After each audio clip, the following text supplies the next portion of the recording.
Welcome, dear listener, to another quiet night here on Sleevore. Tonight we return to the fog-kissed streets of Victorian London, where a violin sometimes whispered through the walls of Baker Street, and where a mind sharper than any blade ever forged patiently waited for the world to present its oddities. This evening I'll gently retell one of Sherlock Holmes's most remarkable and most quietly humorous cases, The Red-Headed League, written by Sir Arthur Conan Doyle. No embellishments, no new twists, only the original tale, faithfully unfolded, but bathed in calm reflections, soft atmospheres, and the slower, warmer rhythm that helps thoughts settle before sleep. Allow yourself to breathe.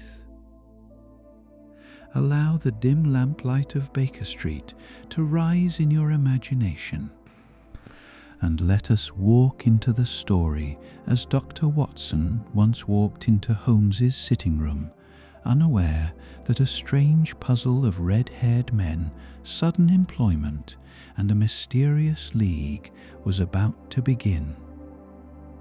Now, let's step quietly into Baker Street. It was, as Dr. Watson later remembered, one of those days when London felt wrapped in a soft grey shawl of autumn mist, cool, gentle, and unmistakably English. The gas lamps had not yet been lit, but the daylight was already thinning into that muted amber shade that made the city appear half dreaming. Watson had found himself strolling toward Baker Street almost by instinct, drawn by the familiar comfort of his friend's company.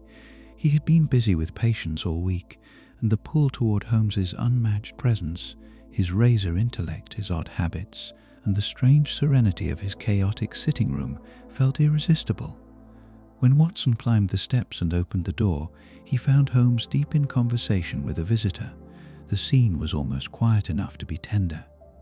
Holmes in his usual armchair, fingertips pressed together like the apex of a Gothic arch, eyes half closed in consideration, and across from him, perched somewhat awkwardly on the edge of a seat, sat a stout man with the most striking head of fiery red hair Watson had ever seen, hair that seemed to flare even in the dim light, brilliant, coppery, impossible to ignore. Holmes looked up with a small, cordial nod. "Ah, Watson," he said, as though Watson had merely stepped out moments before and was expected at any second. "I am glad you have come.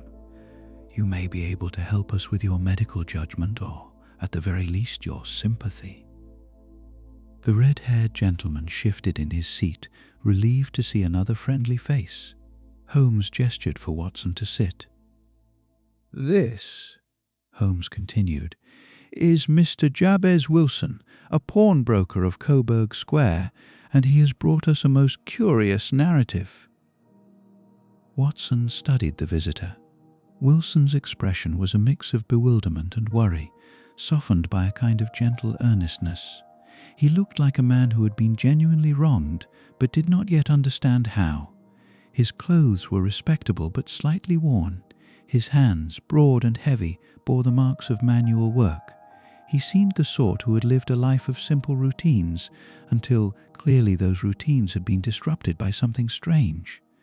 Holmes leaned forward in his chair and addressed him with that strangely calming mix of precision and warmth he only used when someone had truly puzzled him.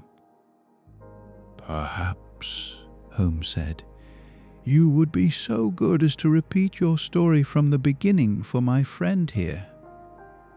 Wilson nodded vigorously. "Yes, sir. Of course. I want every detail known, for I can tell you this.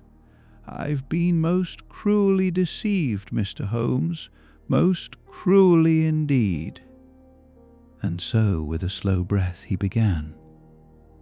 He explained that he kept a small pawn shop at Coburg Square, nothing extravagant, but enough to provide a modest living. Business had been sluggish, and he'd been searching for ways to supplement his income when his young assistant, Vincent Spaulding, An intelligent but quiet fellow had shown him a newspaper advertisement. It was an odd ad, one that Wilson remembered with almost comic emphasis. The Red-Headed League was looking for men of fiery hair to fill well-paid positions. The League, supposedly founded by the wealthy eccentric American millionaire Ezekiah Hopkins, sought to provide opportunities to red-haired men as a kind of philanthropic gesture. Holmes raised an eyebrow. "Extraordinary," he murmured. Watson tried not to smile. The premise itself felt almost whimsical, as though someone had invented a club purely for the spectacle of it. But as Wilson continued, the story darkened from amusing to unsettling. Spaulding, Wilson explained, had urged him to apply immediately.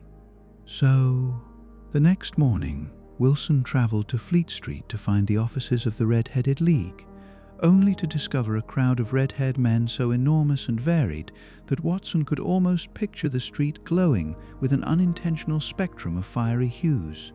Tall men, short men, curly-haired, straight-haired, auburn, crimson, a veritable sea of red crowns, all jostling and murmuring with equal parts hope and confusion.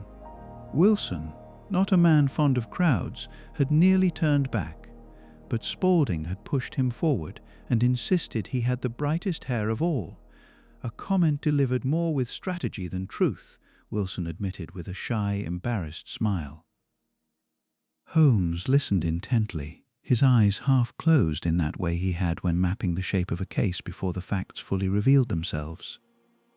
Wilson described how he was chosen almost at once, ushered past the envious crowd, straight into an office where a small, bright-eyed man introduced himself as Duncan Ross.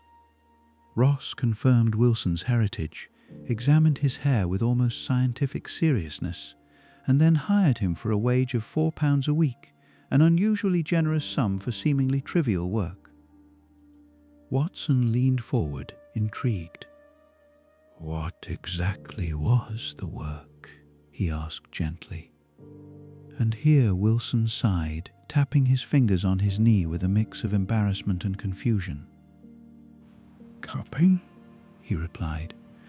"Just copying. I was to sit in a small office every day from 10 to 2 and copy the Encyclopaedia Britannica." Holmes's eyes gleamed, but he said nothing. Watson felt a strange shiver of amusement. Copying encyclopedias, 4 hours a day, £4 per week. Even by Victorian eccentric standards it felt absurd. Wilson continued, explaining how he had performed this task diligently for 8 weeks, never missing a day, until one morning he arrived to find the office locked. The sign on the door read, "The Red-Headed League is dissolved. No explanation, no forwarding address. Duncan Ross nowhere to be found." "At first," Wilson said with a tremor in his voice, "I thought it must be some joke, then some mistake. But when I asked the landlord of the building, he said he'd never heard of the League. The man who rented the room had paid in advance and disappeared." Holmes looked serious now. "And your assistant, Mr. Spaulding? Did he say anything?" Wilson hesitated. "Well, Spaulding has been acting as usual, sir. Goes to the cellar quite often to develop his photography, but he has been with me only a few months, though he's willing to work for half wages." "Very clever lad, very clever indeed."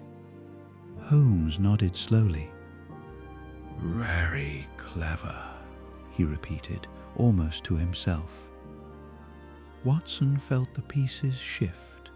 The odd advertisement, the excellent wages, the mysterious League, the sudden disappearance, and now a clever assistant working for half pay, frequently visiting the cellar.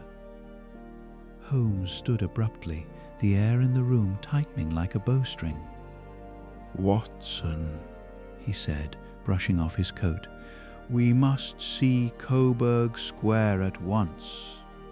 Wilson blinked. "You think you can help me, Mr. Holmes?" "I do," he said, But we must lose no time."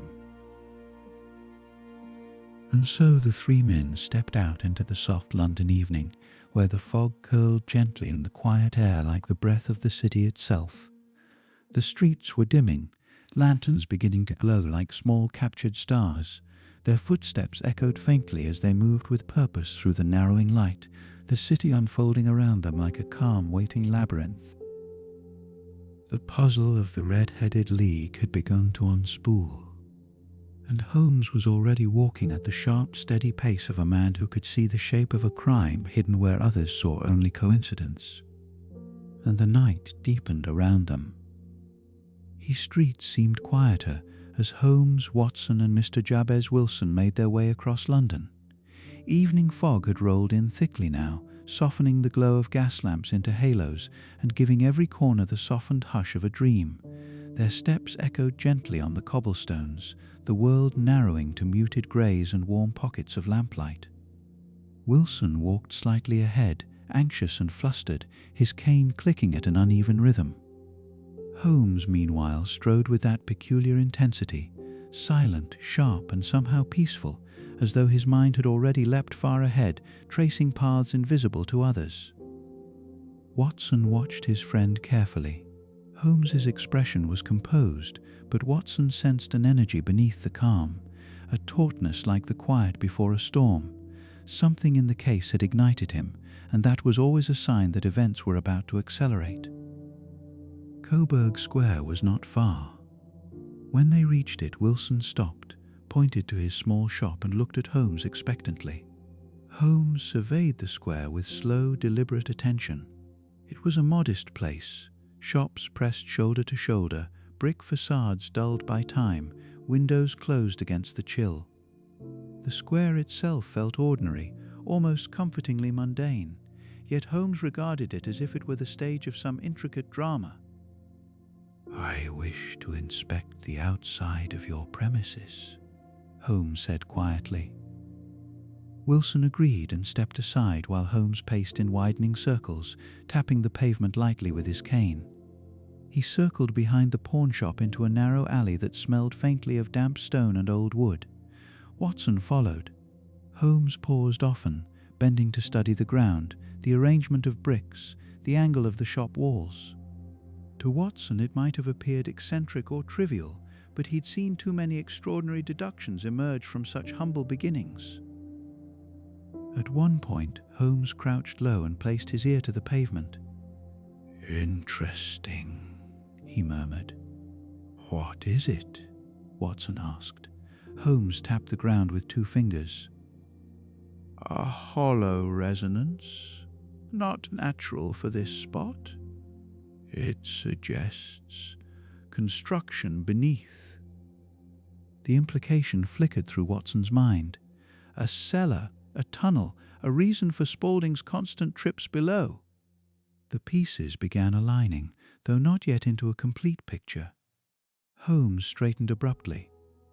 "I believe I have seen all I need here. Come, Watson, we must make one final stop before the night grows too old." "Where to?" Watson asked. "To Saxon Bank." Holmes hailed a cab, and soon the 3 men were rolling through the fog-wrapped streets once again. Wilson looked utterly bewildered, but Holmes offered no explanation. Instead, he leaned back against the seat with his eyes half closed, as if meditating. Watson understood. Holmes was letting the pieces settle, letting the conclusion crystallize in silence. When they reached the bank, Holmes asked to speak with the manager. The man, Mr. Merriweather, greeted them with polite confusion. Holmes wasted no time. "Mr. Merriweather, I have reason to believe your bank is in imminent danger," he said calmly. The manager nearly sputtered. "Danger? Tonight? What danger?" Holmes's voice remained low, almost soothing. "There is, at this moment, a tunnel running from the cellar of a pawnshop in Coburg Square directly to the vault of this bank." Merriweather stared at him. "A tunnel? Good heavens, sir, that is impossible." Holmes smiled faintly. Impossible? No. Improbable, certainly. And yet, it is the only explanation that fits every fact. Watson felt tension coil inside him. He knew Holmes's reasoning was rarely wrong. Holmes continued, "For weeks your vault has been targeted. The Red-Headed League was nothing more than a distraction, a way to lure Mr. Wilson out of his shop for several hours each day so that his cellar could be used in privacy." Merriweather sank into a chair, stunned. "You believe they're going to strike tonight?" Holmes nodded. "I do. That is why we must prepare." Within minutes, arrangements were made. Holmes asked for the police to be summoned, specifically Inspector Jones of Scotland Yard. Jones arrived briskly, full of energy and confidence. Though he often underestimated Holmes, he nonetheless respected the detective's uncanny instincts. "Holmes," Jones declared, "you say this is a major robbery in progress?" Holmes gave a simple nod. "Yes, and unless we act tonight, the criminals will escape with a fortune." Jones clapped his hands with almost theatrical eagerness. "Well then, lead on. Let us catch them red-handed." Holmes's eyes glinted, though he kept his composure. "Come quietly," he said. "We must not alert them." The group, Holmes, Watson, Jones, Merriweather, and 2 constables, tiptoed into the vault of the bank. It was cold and dark, save for the small lanterns they carried. The walls were thick stone, the vault heavy with the scent of old metal and the faint tang of stored coin. They took positions behind large crates and waited, the only sound the soft hiss of their own breathing. Watson felt his heart beat steadily, though not anxiously. Holmes's calmness had always steadied him, and tonight was no different. He trusted the inevitability of Holmes's deductions. Minutes passed. Quiet, slow minutes. Then a faint scraping. Holmes nodded subtly, as if confirming something he already knew. Another sound, the soft crumble of loosened earth. A square brick in the floor near the far wall began to shift upward. A gloved hand appeared, pressing against the stone. Then another. Slowly the slab lifted, and a head emerged, narrow-faced, sharp-eyed, unmistakably focused. Watson recognized him instantly. Vincent Spaulding. Or rather, John Clay, as Holmes had earlier hinted to Watson, a notorious criminal of aristocratic lineage, one of the cleverest thieves in London. Clay scanned the vault carefully, unaware of the men hidden in its shadows. Behind him, another man emerged, the red-haired Duncan Ross, whose real identity Holmes had also guessed. Clay whispered something to him, and the 2 quietly prepared sacks for the gold. Then Holmes rose from his hiding place, lantern held high. "That will do, gentlemen." The vault blazed with sudden light. Clay froze. Inspector Jones stepped forward triumphantly. "John Clay, you are under arrest." Clay straightened with surprising dignity. "Really, Mr. Holmes," he said calmly, "you spoil everything. I had hoped for the pleasure of completing the finest job of my career." Holmes gave a small nod of respect, and a remarkable attempt it was, but flawed from the beginning. Clay raised an eyebrow. "Oh, and how did I give myself away?" Holmes responded with the quiet precision of a teacher explaining a well-known theorem. "Your assistant's willingness to work for half wages, his constant trips to the cellar, the sudden interest in Mr. Wilson's red hair, the absurd league, the disappearance at the precise moment the tunnel was finished. And of course, your reputation." Clay smiled wryly.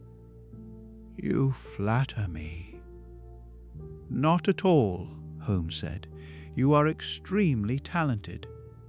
But talent, misapplied, leads inevitably to capture. Clay did not resist as the constable seized him. His partner, Ross, whimpered nervously but offered no resistance. Within the hour, both men were led away in handcuffs. Holmes, Watson, Jones and Merriweather emerged from the vault into the crisp night air. Fog still draped the city like a soft grey veil.